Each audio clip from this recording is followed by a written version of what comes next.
Hello everyone, welcome to Cinema classes. Let us see question number 54 of chapter Force and Loss of Motion. Two identical bullets are fired, one by a light rifle and other by a heavy rifle.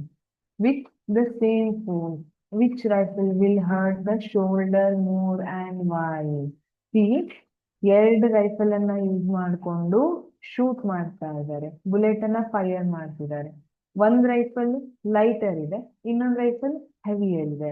ಹಾಗಿದ್ರೆ ನಿಮಗ್ ಗೊತ್ತು, bullet fire ಮಾಡಿದ ತಕ್ಷಣ gun ಏನಾಗುತ್ತೆ ಅಥವಾ rifle ಏನಾಗುತ್ತೆ, ರಿಕಾಯಿಲ್ ಆಗುತ್ತೆ ಅಲ್ವಾ. ಈ ತರ ನಾವು ಶೂಟ್ ಮಾಡಿದ್ರೆ ರಿಕಾಯಿಲ್ ಆಗುತ್ತೆ, ಅಂದ್ರೆ ಬ್ಯಾಕ್ವರ್ಡ್ ಮೂವ್ಮೆಂಟ್ ಆಗುತ್ತೆ ಆ ಗನ್ದು.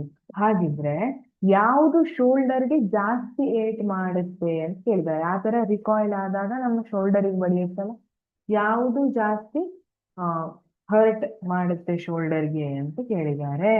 ನೋಡಿದ ತಕ್ಷಣ ನಮ್ಗೆ ಏನ್ ಅನ್ಸುತ್ತೆ? ಅಫ್ಕೋರ್ಸ್ ಹೆವಿ ರೈಫಲ್ ಅಂತ ಹೇಳಿದ್ರಿ ನೀವು. ಹೇಳ್ತಿದ್ದೀರಾ? ಓಕೆ, ಹಾಗಿದ್ರೆ ಆನ್ಸರ್ ಏನು ಅಂತ ನೋಡೋಣ. According to conservation of momentum, the rifle recoils with same momentum as that of bullet. See, ಇದೊಂಥರ ಕರ್ಮ ರಿಟರ್ನ್ಸ್ ಇದ್ದಂಗೆ.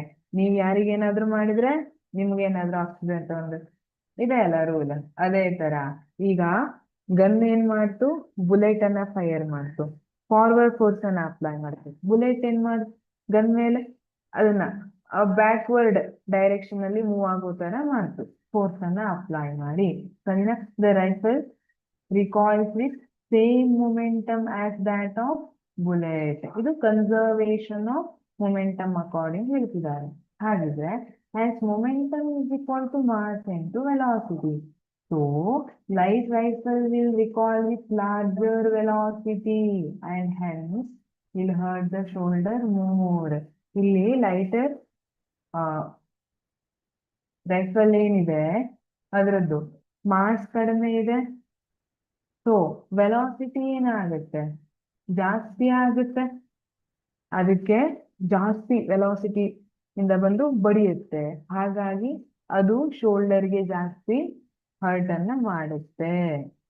Thank you.